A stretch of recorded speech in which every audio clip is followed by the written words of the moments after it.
Hello viewers, welcome to our channel. నేను మీ చరణ్ పరిమి. బాలకృష్ణ తనయుడు కొత్త సినిమా పోస్టర్ అయితే రిలీజ్ అయింది. సో ఈ పోస్టర్ చూసిన తర్వాత ఆ సినిమాకి సంబంధించిన అనేక విషయాలు అయితే క్లారిటీ వచ్చేసాయి. నిజంగానే బాలకృష్ణ తనయుడు ఎన్టీఆర్కి చెక్ పెట్టడానికే రంగం సిద్ధం చేసుకున్నాడా అన్నట్టుగా ఉంది వాతావరణం. బాలకృష్ణ గారు దానికే ప్రిపేర్ చేసినట్టుగా ఉంది. ఎందుకంటే ఈ సినిమా పాన్ ఇండియా సినిమా. ఇప్పటిదాకా లాంచింగ్ హీరోలు ఎవరు కూడా పాన్ ఇండియా సినిమా చేయలేదు. ప్రభాస్ గారు కావచ్చు, పవన్ కళ్యాణ్ కావచ్చు, అంటే ఆ టైంలో పాన్ ఇండియా సినిమాలు లేవనుకోండి, మహేష్ బాబు వీళ్ళ టైంలో.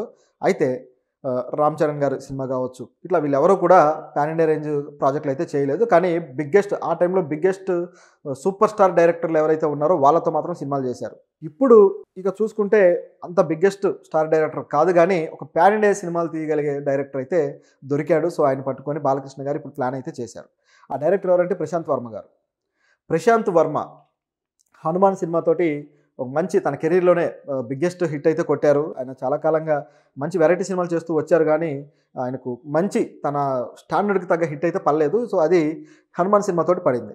కానీ పోల్చి చూసుకుంటే మాత్రం నిజానికి ఆయన తీసిన మొదటి సినిమానే వీటన్నిటిలో చాలా బాగుంటుంది. సో మిగతా సినిమాలు కాస్త సూపర్ హీరో ప్రయోగం చేసినా సరే ఎందుకనో ఆ స్టాండర్డ్ పెద్దగా కనపడదు, బట్ హిట్ అయితే చాలా బాగా వచ్చింది. అయితే దీన్ని బేస్ చేసుకొని ఇక సూపర్ హీరో యూనివర్స్ అనేది ఆయన డిజైన్ చేసుకున్నాడు. ప్రశాంత్ వర్మ సినిమాటిక్ యూనివర్స్, దాంట్లో అన్నీ కూడా సూపర్ హీరో సినిమాల్లో తీయడానికే ప్లాన్ చేసుకున్నాడు. అది కూడా పురాణాలను బేస్ చేసుకొని తీయబోతున్నాడు. అందులో భాగంగా ఇప్పుడు వచ్చిన ఏదైతే హనుమాన్ క్యారెక్టర్ ఉన్నట్టుగా మిగతా ఏవైతే సప్త చిరంజీవులు అనే వాదన ఏదైతే ఉందో మనకి, దాన్ని బేస్ చేసుకొని ఆ సప్త చిరంజీవుల పురాణాలని, ఆ పాత్రల్ని తీసుకొని వాటి బేస్ మీద కథలు తయారు చేసుకున్నాడు. ఆల్రెడీ కొన్ని సినిమాలు షూటింగ్లో ఉన్నాయి, కొన్ని సినిమాలు ఇంకా జరుగుతూ ఉన్నాయి, స్క్రిప్ట్ వర్క్ జరుగుతూ ఉంది. దాంట్లో భాగంగా ఇప్పుడు బాలకృష్ణ గారి తనయుడిని హీరోగా లాంచ్ చేస్తూ ప్రశాంత్ వర్మ గారు డైరెక్ట్ చేస్తున్నారు. అది కూడా సూపర్ హీరో ఫిలిం. సో అందువల్ల ఇది ఒక బిగ్గెస్ట్ పాన్ ఇండియా సినిమాగా రూపాంతరం చెందబోతుంది. అలాగే బాలకృష్ణ గారి తనయుడికి ఇది అద్భుతమైన లాంచింగ్ అని చెప్పొచ్చు. పోస్టర్ చూస్తే చాలా కూల్గా అలా జేబులో చేతులు పెట్టుకొని నడుస్తున్నట్టుగా ఉంది, ఏదో రొమాంటిక్ లవర్ బాయ్ లాగా. కాకపోతే ఫస్ట్ పోస్టర్ కాబట్టి మరి ఎక్స్పెక్టేషన్స్ ఏమీ లేకుండా సింపుల్గా ఉండడానికి వీళ్ళు ప్రయారిటీ ఇచ్చినట్టుంది. బహుశా ఇది సినిమాకి సంబంధించిన పోస్టర్ లాగా కాకుండా సినిమా అనౌన్స్మెంట్కి సంబంధించిన పోస్టర్ లాగా మాత్రమే చూడాలి. అంటే ఇంకా ఫస్ట్ లుక్, గ్లిమ్స్ ఇవన్నీ కాకుండా సినిమా షూట్ స్టార్ట్ చేస్తున్నామని, లేకపోతే హీరోని లాంచ్ చేస్తున్నాం అన్నట్టుగా. అయితే దీంట్లో బాలకృష్ణ గారి తనయురాలు తేజస్విని గారు, దీంట్లో ఆవిడ కూడా కొద్దిగా ప్రొడ్యూస్ చేస్తున్నారు. అంటే ప్రొడ్యూస్ అంటే సమర్పణలో, అంటే కొంతవరకు ఆవిడ కూడా కో ప్రొడ్యూసర్గా ఉంటారు. అలాగే SALV ప్రొడక్షన్స్ సంస్థ దీన్ని నిర్మిస్తుంది. చెరుకూరి సుధాకర్ గారు నిర్మాతగా ఉన్నారు. సో ఈ సినిమా హనుమాన్తో పోలిస్తే ఈ సినిమా ఇంకాస్త ఎక్కువ బడ్జెట్ పెడుతున్నట్టు కనిపిస్తుంది. ఎందుకంటే భారీ కాస్టింగ్ తోటి దీన్ని తీసుకురాబోతున్నారు. హనుమాన్కి అనుకున్న దానికన్నా చాలా ఎక్కువ బడ్జెట్ అయింది. దాన్ని ఎలా రికవర్ చేస్తారా అని భయపడినప్పుడు దాన్ని పాన్ ఇండియా ప్రాజెక్ట్గా అనౌన్స్ చేసి, దానికి అప్పటిదాకా చేసిన వర్క్లో కూడా ఇంకాస్త బెటర్మెంట్ క్రియేట్ చేసి మొత్తానికి పాన్ ఇండియా సినిమాగా రిలీజ్ చేసి హిట్ కొట్టారు. ఆ తర్వాత వెంటనే ప్రశాంత్ వర్మకి రణ్వీర్ సింగ్ నుంచి కూడా ఆఫర్ వచ్చింది. ఆయన కథ చెప్పి ఆ కథ ఓకే చేయించుకున్నాడు. అయితే సినిమా హిట్ అయిన తర్వాత ఎందుకో మరి డిస్కషన్స్లో ఆ ప్రాజెక్టు వర్కౌట్ అవ్వట్లేదు అని చెప్పేసి రణ్వీర్ సింగ్ డ్రాప్ అయ్యాడు. తర్వాత అఫీషియల్గా ఇద్దరు ప్రకటించారు, ఈ ప్రాజెక్టు ఇక ఉండదు, షెల్వ్ అయిపోయింది. అయితే మేము భవిష్యత్తులో మంచి ప్రాజెక్ట్ తోటి ముందుకు వస్తామని చెప్పేసి ప్రశాంత్ వర్మ, రణ్వీర్ సింగ్ ఇద్దరు సంయుక్తంగా చెప్పడం జరిగింది. ఆ తర్వాత ప్రశాంత్ వర్మ మరి వర్క్ అతనికి నచ్చలేదా, ఏం జరిగింది, బాలీవుడ్ హీరోలు ఎందుకు మన తెలుగు డైరెక్టర్తో సినిమా చేయడానికి ఇష్టపడలేదు అనే వాదన అప్పుడు వచ్చింది. ఎందుకంటే ప్రశాంత్ వర్మ అనే కాదు, చాలామంది టాలీవుడ్ డైరెక్టర్ తోటి చేయడానికి బాలీవుడ్ హీరోలు బాగా ఇష్టం చూపిస్తూ ఉన్నారు గత కొద్ది కాలంగా. తమిళ నుంచి అయితే ఆల్రెడీ ఇద్దరు డైరెక్టర్లు అక్కడికి వెళ్ళిపోయి సినిమాలు చేసేయడం, హిట్లు కొట్టడం కూడా జరిగిపోయింది. ఇప్పుడు మరికొంతమంది డైరెక్టర్లు చేస్తున్నారు. ఇప్పుడు రణ్వీర్ సింగ్ శంకర్ గారితో అపరిచితుడు థీమ్ తీసుకొని కొత్తగా వేరే సినిమాతోటి చేస్తూ ఉన్నారు. ఆ షూటింగ్ ఇంకా జరగాల్సి ఉంది. ఈ గేమ్ చేంజర్ అయిపోయిన తర్వాత స్టార్ట్ అవుతుంది.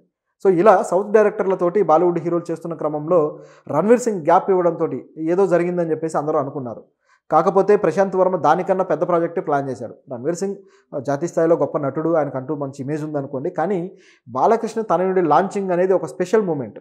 దీంట్లో కూడా పురాణాలకు సంబంధించిన ఆ ఎలిమెంట్స్ తీసుకొని చేయబోతున్నారు. అందుకనే బాలయ్యకి ఛాన్స్ ఇచ్చినట్టుంది. ఎందుకంటే ప్రశాంత్ వర్మ ప్రస్తుతానికైతే పెద్ద బిగ్గెస్ట్ స్టార్ ఏం కాదు డైరెక్టర్స్ విషయంలో. రామ్ చరణ్ గారు వచ్చినప్పుడు, హీరోగా వచ్చినప్పుడు పూరి గారు నెంబర్ 1 డైరెక్టర్. అలాగే ఆయన సెకండ్ సినిమా రాజమౌళి గారు, ఆయన అప్పటికి ద బిగ్గెస్ట్ డైరెక్టర్. ఆ విధంగా సాగింది. కానీ ప్రశాంత్ వర్మ అంత బిగ్గెస్ట్ డైరెక్టర్ అయితే కాదు స్టార్డమ్ ప్రకారం. టేకింగ్, క్వాలిటీ ఇవన్నీ అద్భుతంగా ఉంటాయి. ఆయన విజన్ కూడా చాలా బాగుంటుంది అనుకోండి.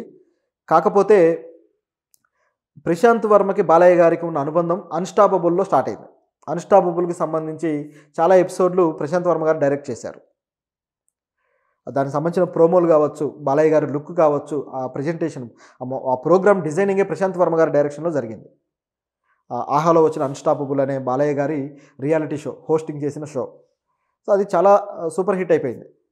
ప్రభాస్ గారితో చేసిన ఆ ప్రోగ్రామ్ అయితే ఇప్పటికీ కూడా ఆ ఎపిసోడ్‌లో ఉన్న చాలా విషయాలు మీమ్స్ రూపంలో వస్తూ ఉంటాయి.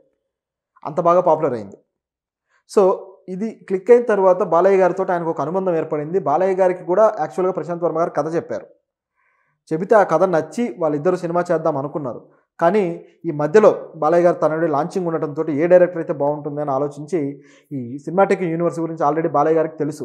సో ఆటోమేటిక్‌గా వాళ్ళిద్దరికీ డిస్కషన్ రావడము, ఈ విధంగా ఆయన తనయుడిని ఇలాంటి యూనివర్స్‌లో లాంచ్ చేస్తే అదొక మంచి పాన్ ఇండియా సినిమా అవుతుంది. అదేవిధంగా ఒక మంచి పురాణాలకు సంబంధించిన విజువల్స్ కావచ్చు, ఒక ఎపిక్ డిజైన్ ఆ సినిమాకి ఇవ్వచ్చు అనే ఫీలింగ్ తోటి బాలయ్య గారు ఒప్పుకున్నారు.